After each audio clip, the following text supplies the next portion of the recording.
Welcome in to the Sports Stove podcast. We are live today previewing picks number 1 through 8 in the upcoming NFL draft. And joining me again today, as he has many a times before, is my dad, Dale Stover. Dad, how you doing today? Doing good. Good, beautiful day.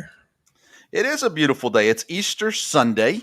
And me and Dad are both Christians. I actually pastor a church. Dad has been preaching at a church as well, filling in for them without a pastor. And so today is a day that we are big fans of, celebrating the resurrection of Jesus Christ. And I'm always happy if anybody has any questions about God and they want to ask, not during the podcast necessarily, but other times you can always reach out, and we're always happy to talk about that with people. But today is a big day for us as we celebrate the resurrection of Jesus Christ and what comes from that, ultimately salvation through Christ as well. So a happy Easter to everyone listening. Thank you for joining with us today. And we're excited to talk NFL draft. Before we get to the NFL draft, Dad, we've got the NCAA Finals Championship coming up tomorrow, I believe, Gonzaga and Baylor. I'm sure you had a perfect bracket. Did it go the way you thought it would go? No, it's funny, you said before it started, this could be the one where the number one seeds would go through, and we did end up with number one and number two. UCLA, I don't know if anybody saw that. I haven't seen if anybody has a bracket that's still active or not. It's totally correct. But that was surprising. Quite a game last night. They took them to the wire there. So, but you have number one and number two, and the undefeated team in the championship. Should be a really good basketball game. Yeah, I think it will be too. I think that's going to be a really close game. They're the two best teams in the nation. They have been all season long. Michigan kind of popped up there for a second, but overall it was Baylor and Gonzaga all year. So yeah, it should come down to a pretty awesome game. And we'll be interested to see how it turns out. I lost my bracket pool. I needed Baylor to lose, and they didn't. So I'm done. I'm not going to win anything in my office pool, but nonetheless, it should be down to good basketball at the least moving forward from there. Baseball season started this week. We're off and running there. Dad, how's your fantasy baseball team doing so far?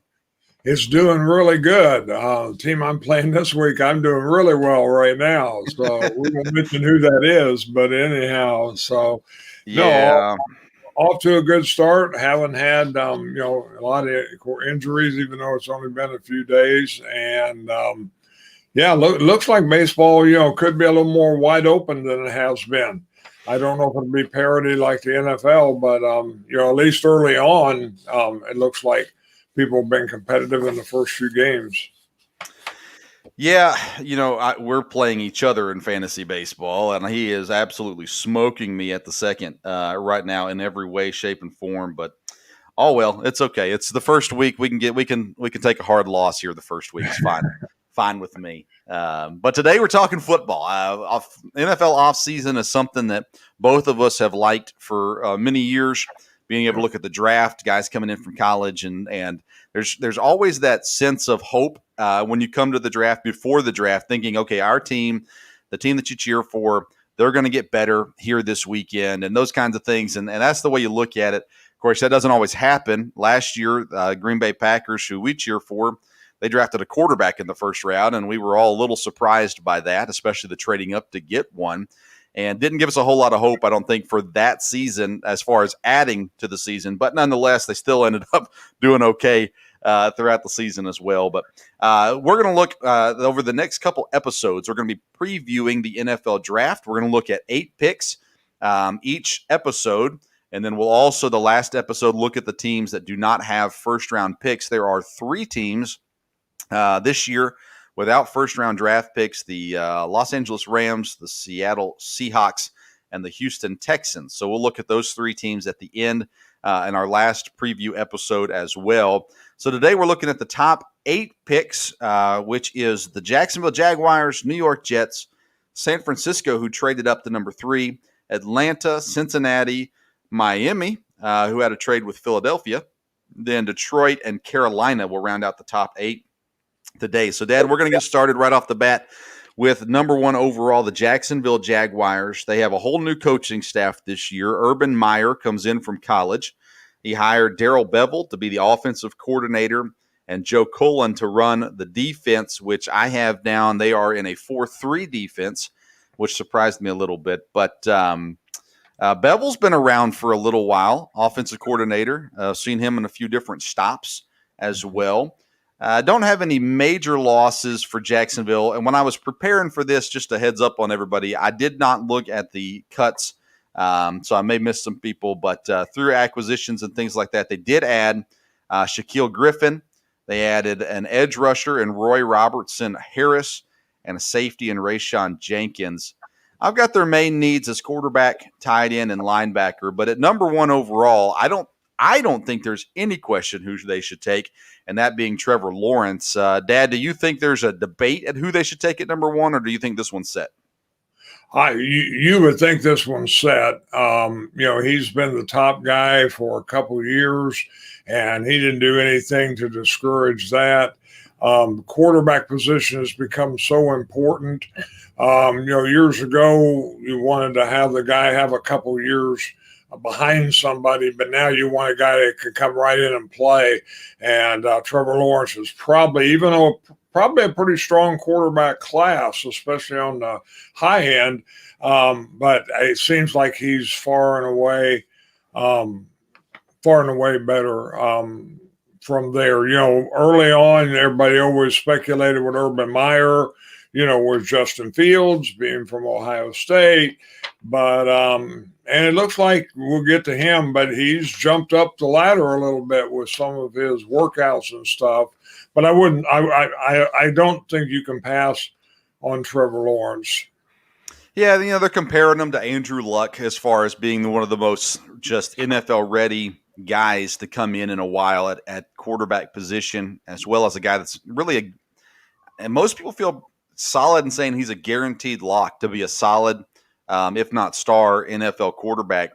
And, that's a lot of weight to put on his shoulders, but 3 years in college as a 3-year starter. Of course, he was, as a freshman, he played some and most of his freshman year, but, he's won a national championship. He's won a lot of games, and obviously he's had good talent around him. But to me, the Jaguars are set up to have a pretty fast turnaround bringing Trevor Lawrence in. They've got some talented players. I like their receiving core.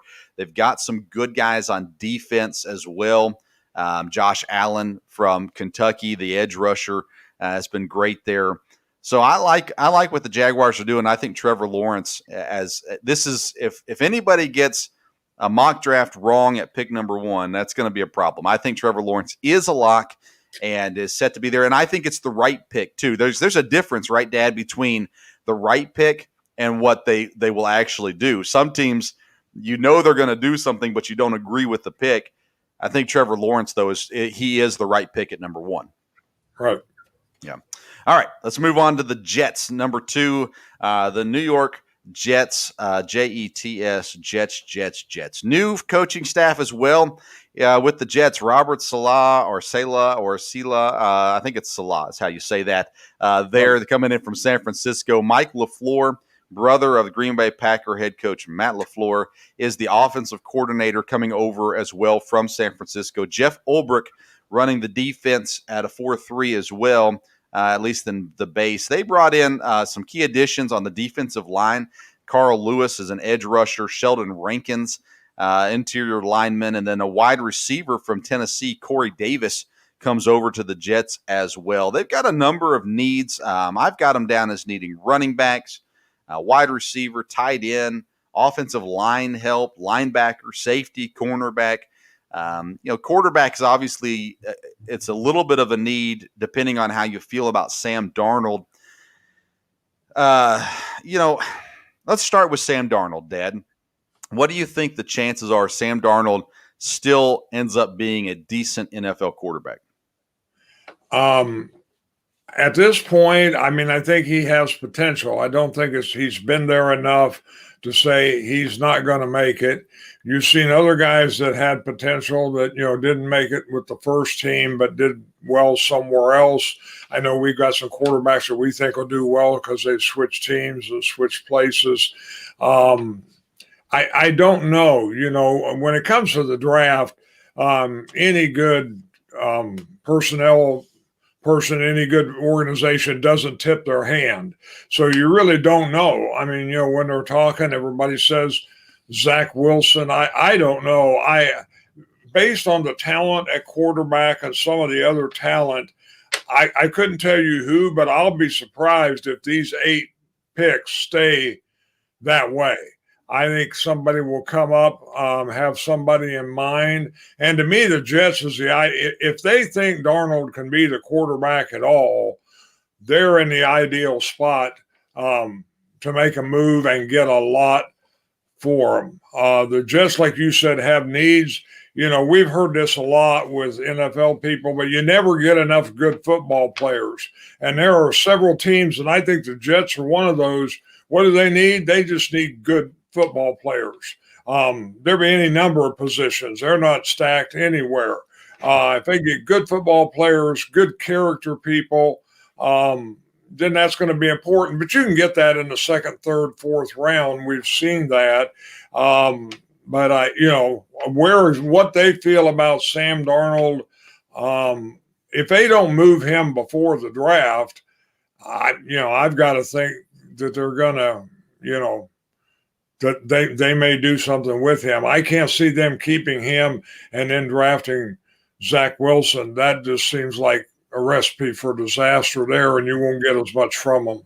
Well, yeah, but you're talking about what they should do versus what they will do at the same time with this, because the Jets, and yes, they have some new people in, obviously a new coaching staff and everything as well. I like Sam Darnold. I think he can still develop into a nice quarterback. I thought a team like Chicago, Washington, somebody like that could have been a good fit for Darnold. And I've heard the best offer the Jets have gotten was a 3rd-round draft pick or maybe a conditional 4th-round draft pick for him. Obviously, I think any team in the NFL should take a stab at that one. But nonetheless, here they are with lots of holes. There's other other players up here at the top. You're talking about some offensive linemen like Penei Sewell, the guy out of, Rashawn Slater, another offensive lineman. You've got Jamar Chase, the receiver out of LSU. Obviously, if you want to help your quarterback, you get him some weapons. Kyle Pitts out of Florida, the tight end as well.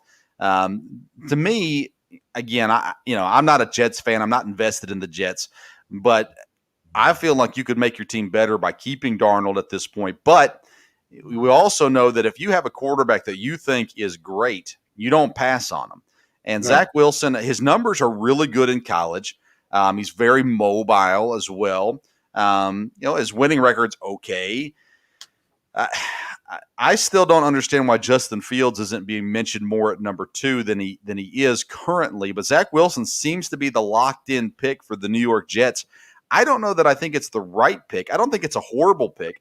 I don't know that I think it's the right pick. I would say improve your team other places. Yeah, I mean, if you could trade down Carolina at 8, because they're a team that's going to need a quarterback, and you can move down to 8. You're still going to have one of the top players in the draft come to you, and who knows the smorgasbord of picks that you can get for it as well. That's interesting for sure. But it sounds like all the professionals agreed on 2 things this year. The Jaguars are taking Trevor Lawrence, and the Jets are taking Zach Wilson. And so I'm not going to go against those professionals at this point because everybody's saying the same thing. And so I'm going to say that the Jets will pick Zach Wilson. Now, I'll have a mock draft right before the draft happens. So this is not my official mock draft picks yet, but that's where I think right now I'm comfortable saying Trevor Lawrence 1, Zach Wilson 2. Dad, do you think they will go Zach Wilson? Not should, but will. Do you think they will go Zach Wilson, or do you think they'll trade down? I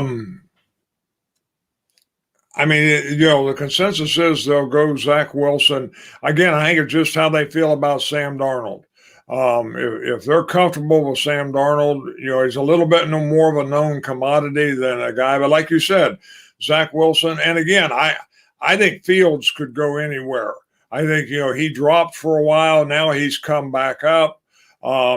He's got a lot of potential. I don't think he'll last very long. But, you've not heard him mentioned there again. And I don't know that much about the Jets general manager, a little more about their coaching staff, just because of their association with LaFleur. But I don't know, Douglas, that, anything about where that goes. Obviously, they've got potential. They've got a plan. They're in a spot where they need to help themselves. When you have the second pick in the draft, a lot of teams have a history of not, messing that up.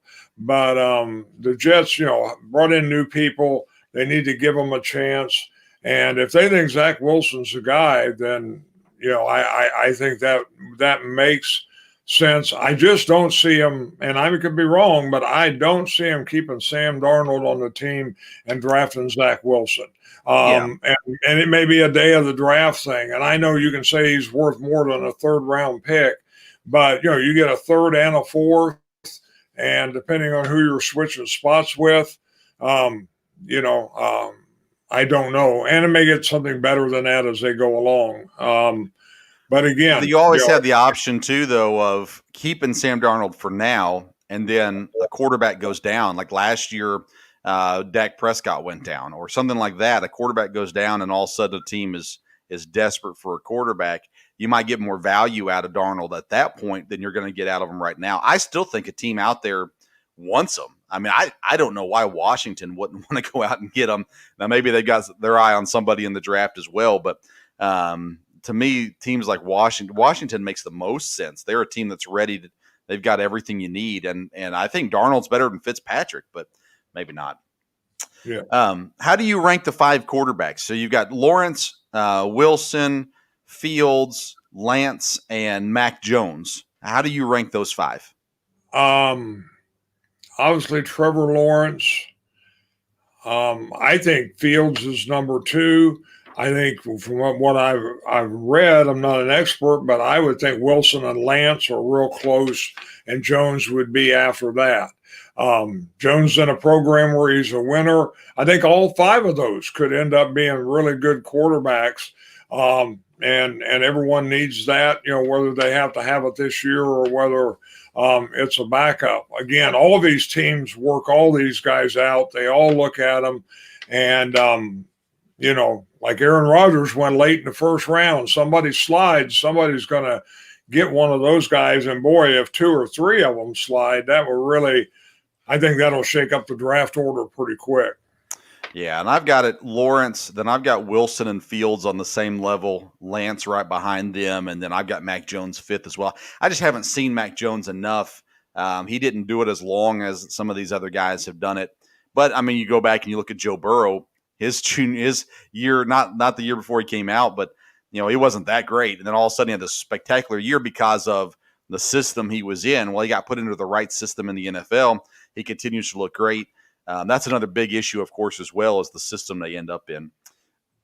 All right, so we got Lawrence at 1, Wilson, we think, at 2 to the Jets, or I think at least to the Jets. And then number 3 is where it gets really interesting. San Francisco 49ers make a trade with Miami. It's technically the Houston pick at number 3.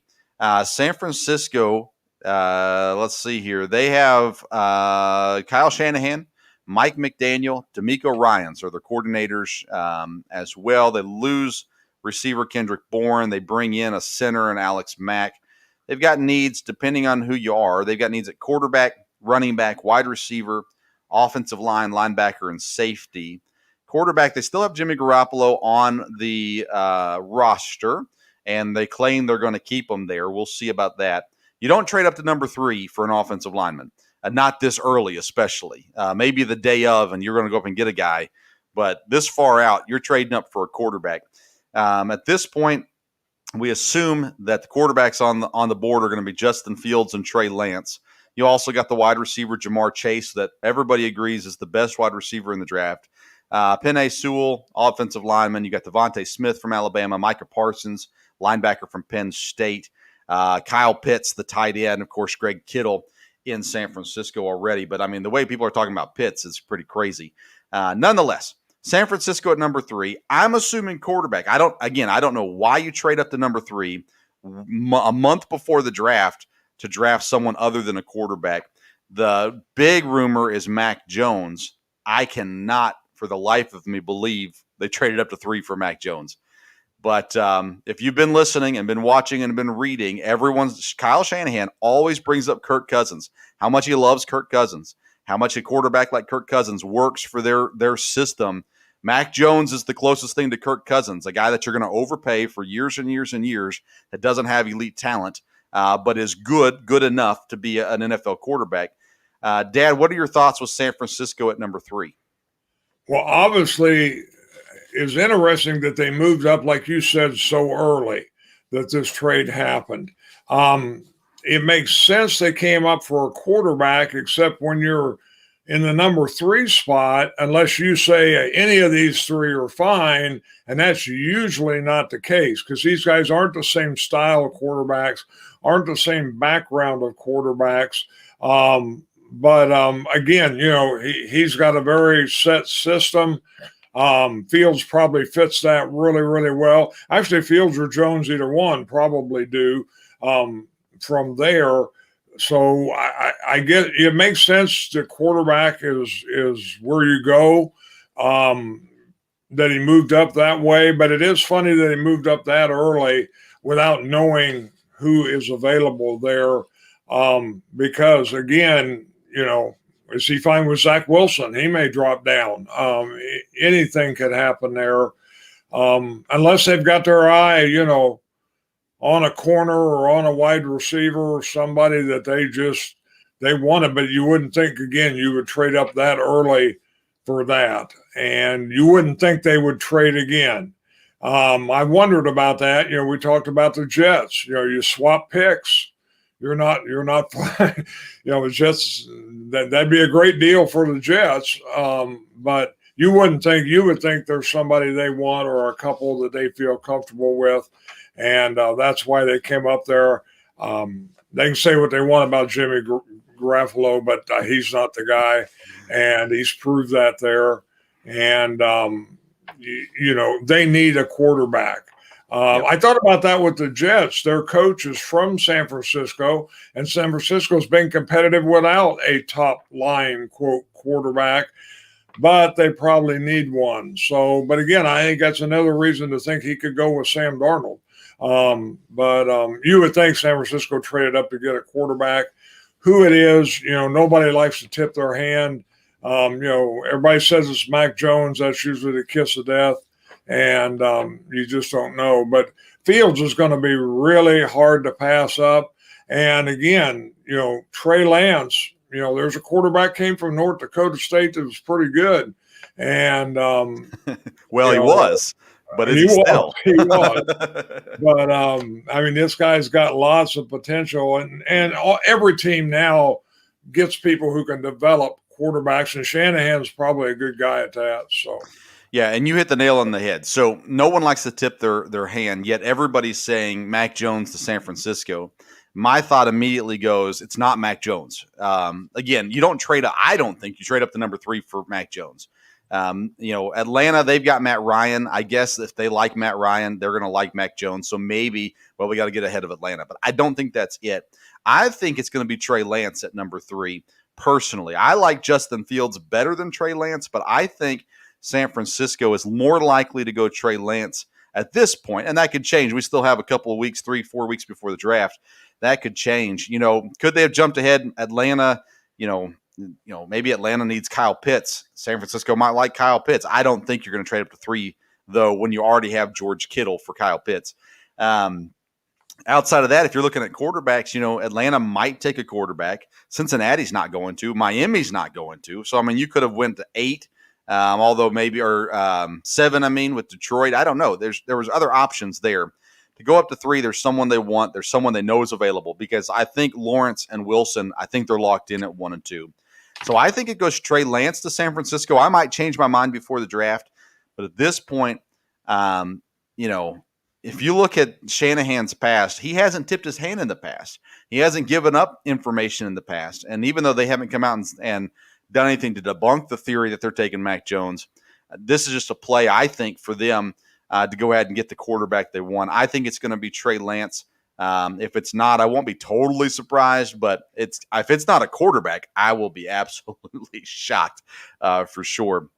And the 49ers, again, a very good team with some good talent. Their wide receivers are not good, by the way, in San Francisco. So, I mean, if you go get a Jamar Chase, if you think he's an elite wide receiver, but it seems like wide receiver is so deep in this draft as well, it doesn't make sense to go up to 3. So we'll see. I'm guessing quarterback there, and I'm going to guess Trey Lance.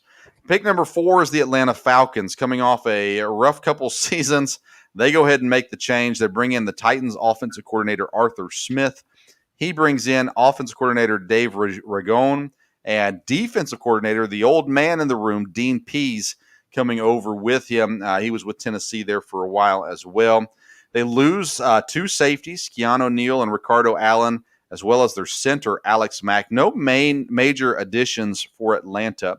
They've got a lot of needs as well. Depending on how you feel about Matt Ryan, they could use a quarterback of the future, running back, tight end, offensive line, and then pretty much every spot on defense they need help too. They've got a lot of holes to fill. I think the best players available for them, if you look at quarterbacks, you're looking at Fields and Lance, one of those two. Kyle Pitts at tight end, I believe. Todd McShay had Kyle Pitts going there in his latest mock draft to Atlanta. Patrick Surtain, the cornerback out of Alabama. Again, you've got offensive linemen there, Penei Sewell, Rashawn Slater, maybe linebacker help with Micah Parsons as well. Dad, I think at number 4, with the quarterbacks that you have in this class, I think Atlanta is going to go quarterback of the future here as well. New coaching staff, though, I mean, when you got a guy like Matt Ryan, if you want to win right away, then you stick with Matt Ryan and you go somewhere else with this. Where do you think Atlanta's leaning here at number 4? Well, I think you made an interesting point there. It's a new coaching staff. And I think it's a new general manager too. And you don't know. Again, depending which quarterbacks are left after the 3rd pick, we know Carolina wants a quarterback. And this is probably the ideal spot for them to make a move to if they have a guy they really want. Will Atlanta take a quarterback? I wouldn't think that's their best need at this point. Some people, I know you say, well, it doesn't matter. Justin Fields is from Georgia. Does that matter? Well, yeah, I mean, it would add a lot of excitement. Plus, he has a ton of talent. Mm-hmm. Is he a guy that can start right away? Well, I don't think you probably trade Matt Ryan, even though, like you said, there's a couple teams out there that still need quarterbacks, but you wouldn't think that's where that's going to go. And there, like you said, Pitts' name is coming up a lot, and in the last few years, that position has changed. Yes. Good tight ends or where it is. Again, Smith coming from Tennessee, they've used a tight end there, even though they haven't had, maybe the biggest names of tight ends. You get an elite tight end. I mean, you look at Kansas City, you look at San Francisco, boy, it made a big difference pretty quick. And so they have other needs. I'm not sure if there's an edge rusher that's that good at the 4th pick. There's obviously offensive linemen, and you can always use those. So they may very well go with a quarterback. Doesn't seem like that would be best served at this point. It's an interesting place. We talk about tight ends, and yeah, Kelsey and Kittle are, top of the league, great talents. You want them on your team. New England this year went all in on tight ends. They signed Hunter Henry. They signed Jonnu Smith, who was with Arthur Smith in Tennessee. Tennessee had Delaney Walker and Jonnu Smith as well. So that's obviously a big thing. But you also look around the rest of the league, and there's tight ends that are contributing, like in Green Bay, Robert Tonyan. He's not a number 1 overall pick. He's not a number 4 overall pick. Yet many teams have been able to find tight ends later in the draft to make him work. Now they're saying Kyle Pitts is, transcendent. He's the best that ever been. His pass catching, his route running, his blocking, everything is there. And so he's a great play. And Atlanta needs a tight end. They've got, Hayden Hurst, I think, is their starting tight end right now. They had Hooper for a few years before that, and he went to Cleveland last year. So, there is that. But you also have some really good receivers in Atlanta. So you're not desperate necessarily for a top-tier tight end. You've got Patrick Surtain, the cornerback that's available here. You've got the offensive lineman. I really think Atlanta's going quarterback here. I think they're going Justin Fields, not because he's from Georgia, but because he's the best quarterback available at number 4. And I think any of the top 4 quarterbacks, I'm discounting Mac Jones, but I believe Wilson, Lance, Lawrence, and Fields, to me, they're worth going after and getting. Now, there's been talk coming out about Justin Fields not being able to go through his progressions and things like that. And if that's true, then sure, that might hurt him a lot in the draft. But again, he's a winning quarterback. He's played multiple years at a high-end program.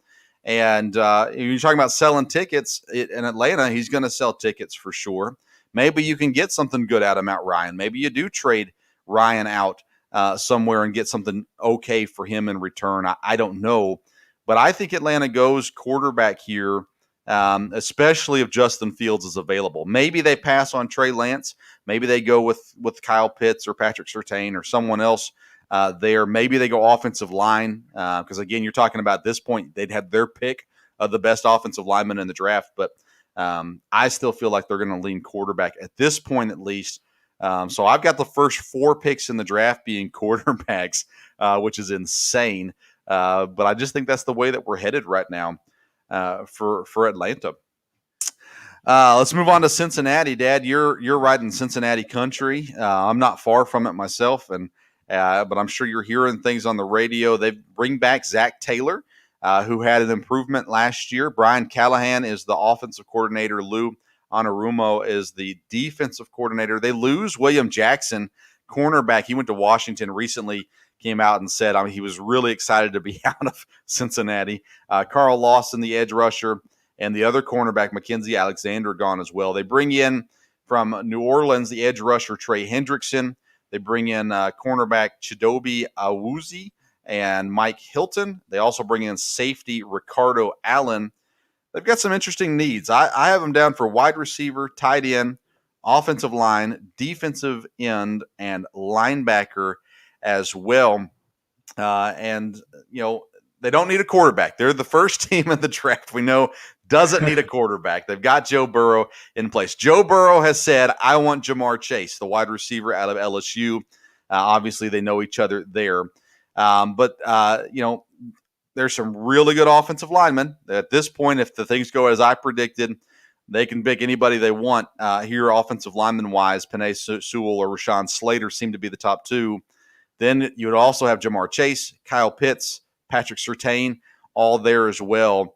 Have you heard anything interesting, or what do you think about Cincinnati?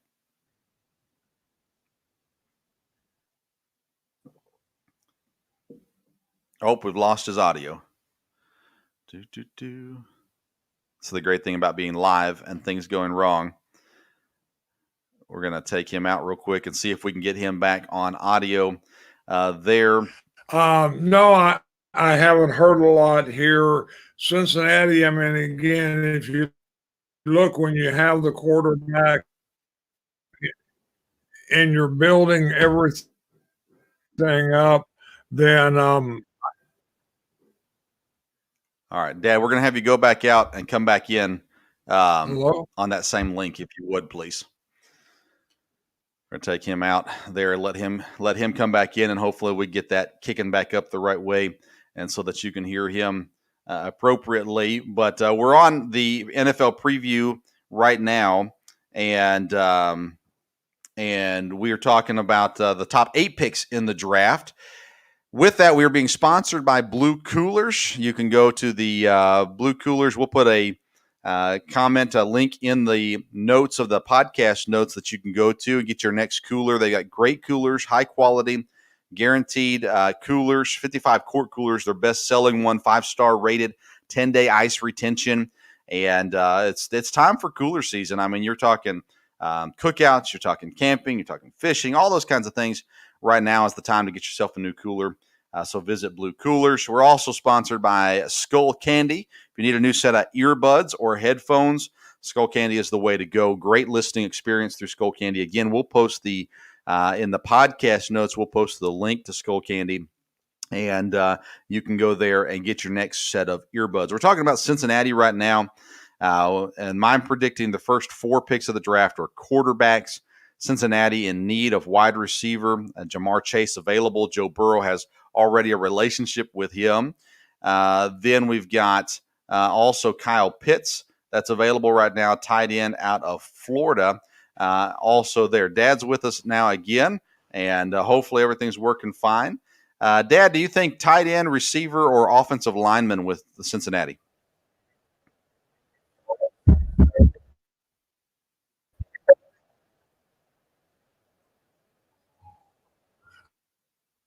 I think offensive lineman. I think that makes the most sense. Yeah, I think so. I think it's a smart pick. You know, again, when you're talking about your top tier offensive linemen that are available, Penei Sewell, Rashawn Slater, both there. You want to protect your best asset that you have in Joe Burrow. I think they're going to go a different direction just for the sake. I mean, you look at they've got T. Higgins that they brought in last year. They've got some talented guys there. From what everybody's saying about Kyle Pitts, though, it seems like he's just going to be a really hard guy to pass up at this point in the draft where they are. If he makes it to Cincinnati, I'd be a little surprised if they pass on him. Again, they're going to have pressure from Joe Burrow to bring in Jamar Chase. I'm sure Burrow would not be too upset if they brought in someone to protect him and to keep him on his feet as opposed to his rear end. But, it'd be interesting to see kind of which direction they go there. I'm going to put in my pick currently for Kyle Pitts, the tight end from Florida. As Cincinnati does not have a great tight end at the moment. And since they already do have some receivers, I think they pass on Jamar Chase and go Kyle Pitts. Offensive line, there's depth there. There's not as much depth at tight end as there is at offensive line, which is why I think they go Pitts here, then look to seal up their offensive line in the next coming rounds as well. Next pick is number 6 overall, the Miami Dolphins. They make the trade originally with San Francisco to go down to 12. Then they go back up to number 6 with Philadelphia. The Dolphins have Brian Flores as their head coach. They've got 2 guys running the offense, Jordan Godsey and Eric Studzville, and then Josh Boyer, the defensive coordinator. They run the 3-4 there in Miami. Shaq Lawson was a loss to them. That was a trade with Houston. They bring in Will Fuller from Chicago, the center Matt Skura, and Bernard McKinney in that trade with Houston. They have needs running back, offensive line, interior defensive line, and edge rushers. To me, this is a great opportunity for the Dolphins to secure their offensive line with Tua being their quarterback and everything like that. I assume they're going to go offensive line here, Dad, but what are your thoughts with Miami?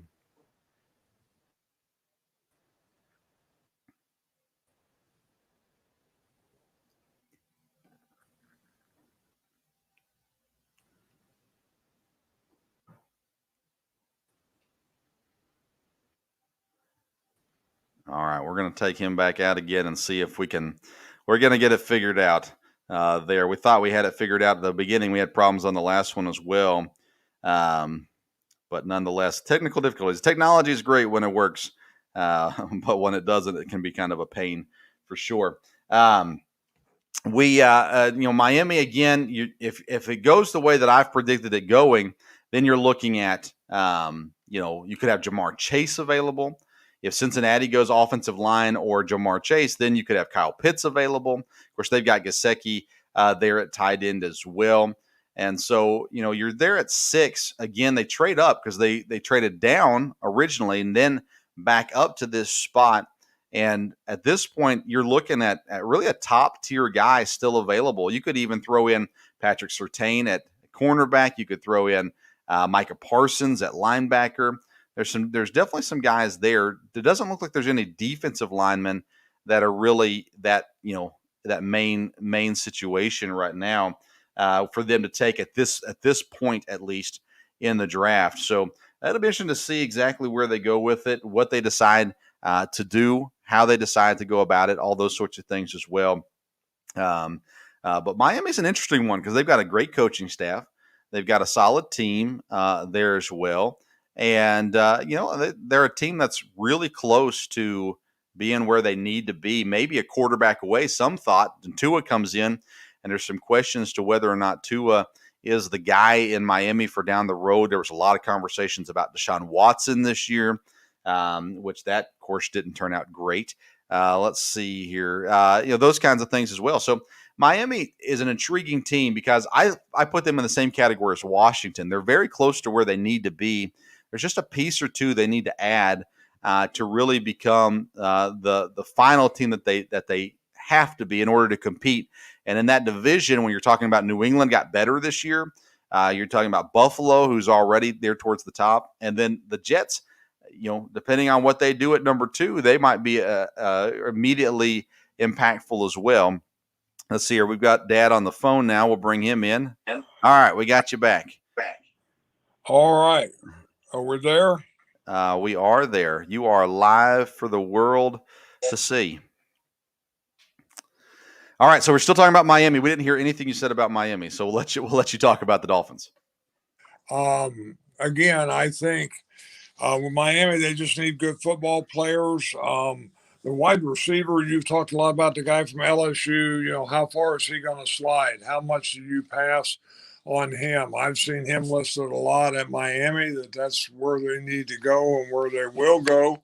And we'll just have to see from there. Like I said, they've got the offensive lineman. They've got a lot of people to choose from. But again, they moved back up, so there may be somebody specific they want. Yeah, I mean, again, who knows if I'm right on my picks so far. If I am, then you're talking about the top 2 offensive linemen still available.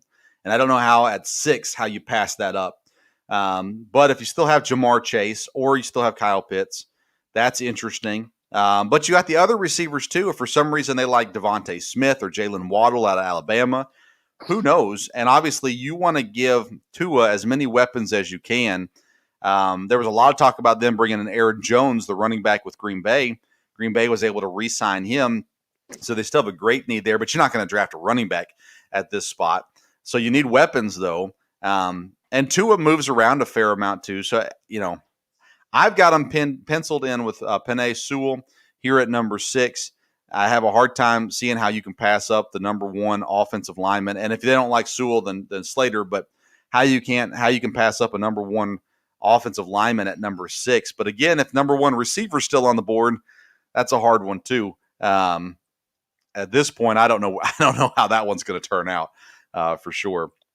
And trading back up to 6 just doesn't make sense to go from 12 to 6 unless you have 6 guys that you like, or maybe 3 guys that you like, assuming at least 3 quarterbacks are going to be drafted, and you can still get one of those 3, whether it be Pitts, an offensive lineman, Chase, who knows? They're not going to take quarterback. At least we assume they're not taking quarterback at number 6. That brings us to the Detroit Lions. We have one Lions fan that's commented and said hello to us, Dad. Susanna says hello through Facebook. So Detroit Lions now are at number 7. They have a new coaching staff as well. Dan Campbell comes in. He brings in a very, very experienced offensive coordinator, Anthony Lynn, who was with the Chargers as head coach before. And then they bring in a first-time defensive coordinator, former football player, Aaron Glenn, as the defensive coordinator. They lose Kenny Galladay. They lose Matt Stafford. They bring in Jared Goff, Michael Brockers, and linebacker Alex Anzalone. They've got needs. Do they need a quarterback? That can be argued with Jared Goff there. They do need wide receiver. They do need offensive linemen. They need edge rushers. They need middle linebackers. They need cornerbacks. They need safeties. The guys that I have left on the board, Mac Jones, Jamar Chase, Devontae Smith, Jalen Waddle, Rashawn Slater, Patrick Surtain, as still being available here at number 7. What direction do the Lions go this year? Makes sense to be wide receiver.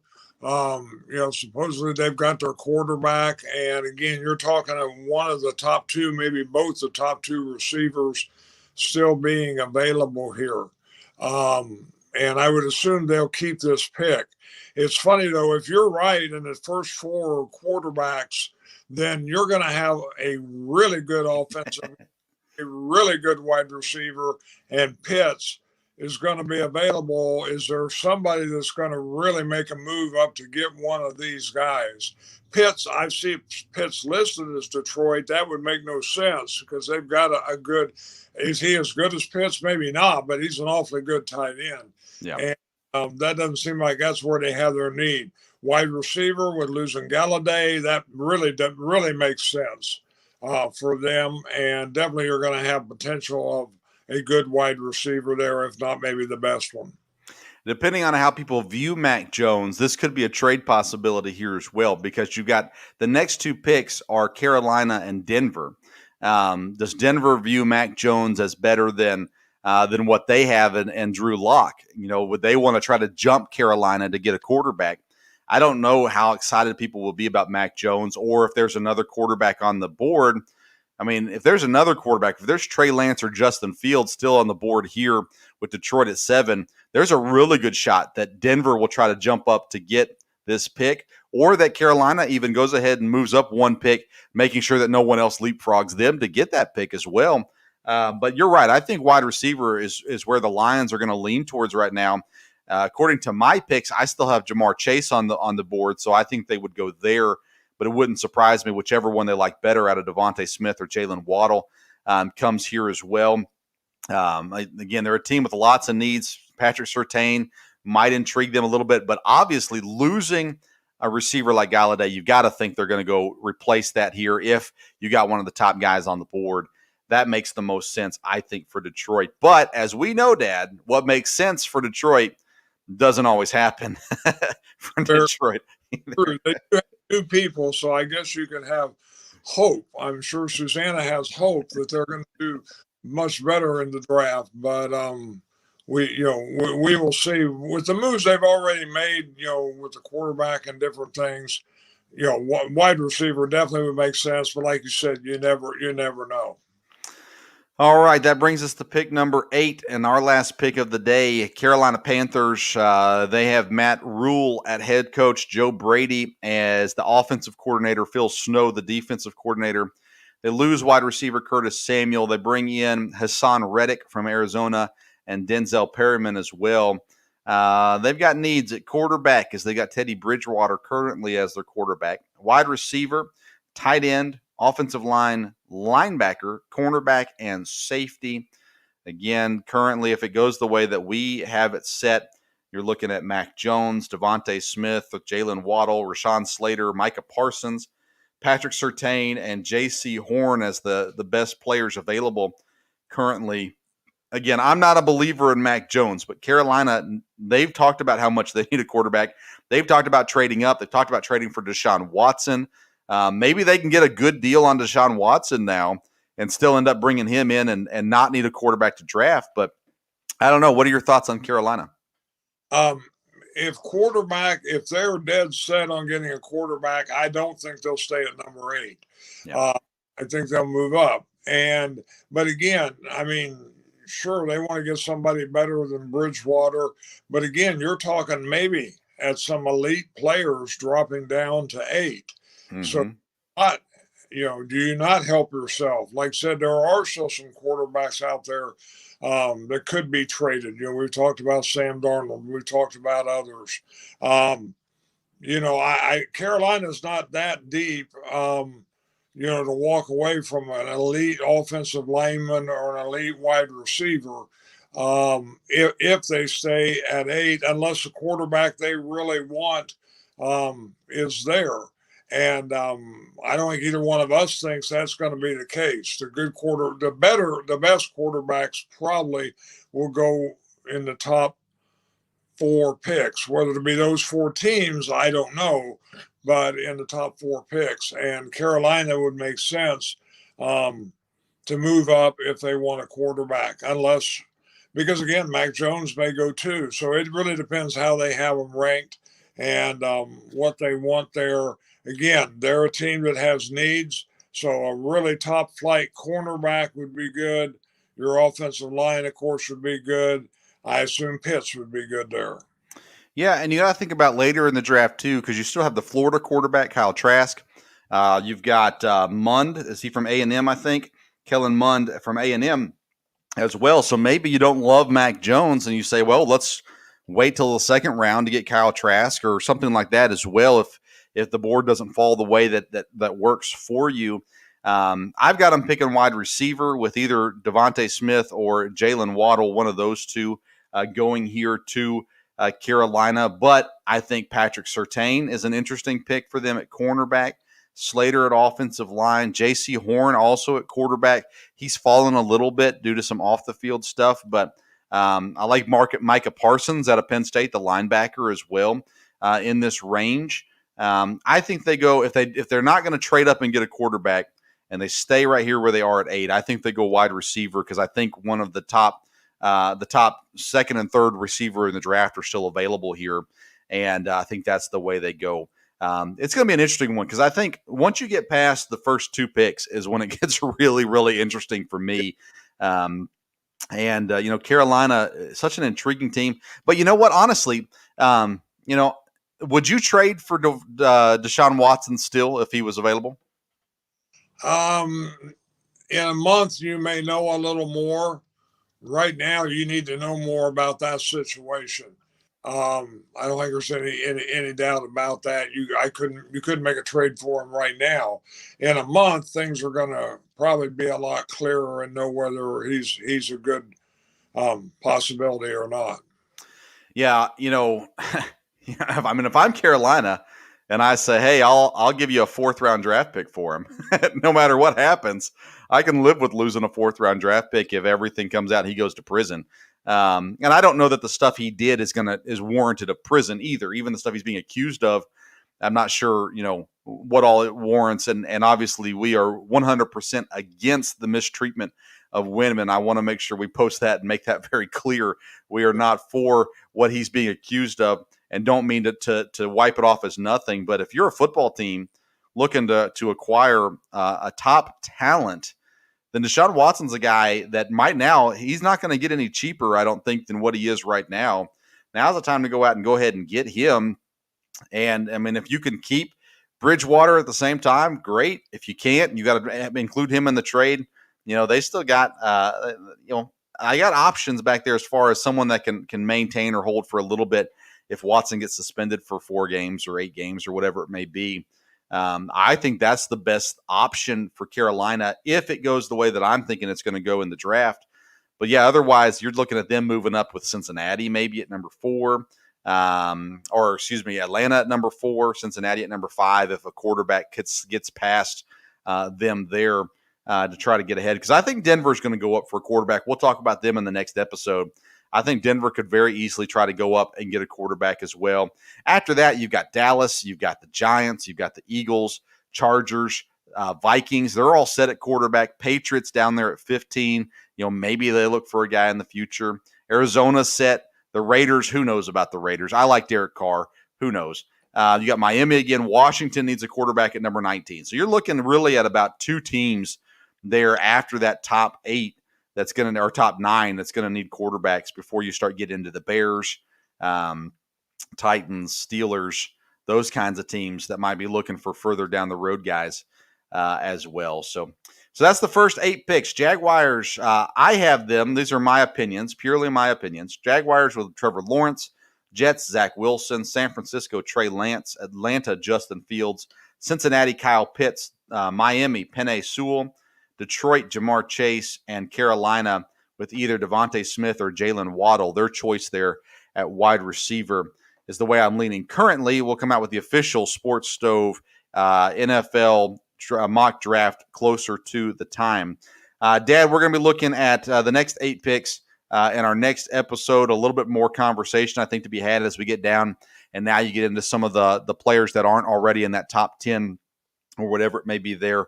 That gets a little bit more interesting along the way as well. But we're almost to draft time, and this is one of the more exciting times for us as sports fans, off-season sports fans, and things like that as well. Anything you want to add before we're done? No, like I said, Deshaun Watson is going to throw an interesting curve in everything depending on what he has there. And like you said, if it comes down to taking a chance on him, as soon as you said that, the Raiders came in, would have the history that would do that. So we'll see. That's a great point. We'll talk about them here coming up in the next episode. Maybe no. Yeah. Yeah, they're at number 17.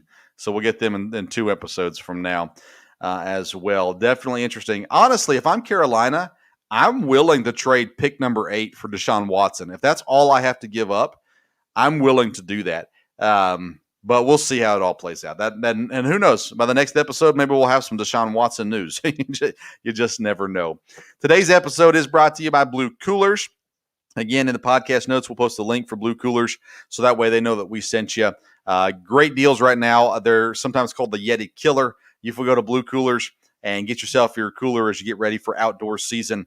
Then, also sponsored by Skull Candy. Get yourself some earbuds or headphones through Skull Candy. We'll post the link for those as well, both in the comments and in the podcast notes for here. Next episode, we'll come at you with the next 8 picks in the draft. Going picks 9 through 16. That's 7 picks? I don't know. We're going to the next 8 picks, whatever it is. That's what we're going to, 9 through 17, whatever it is. We'll do math another day. That's the next episode that we're planning on right now. That's my dad, Dale Stover. I'm Vince Stover, and until next time, we'll see you around the sports stove.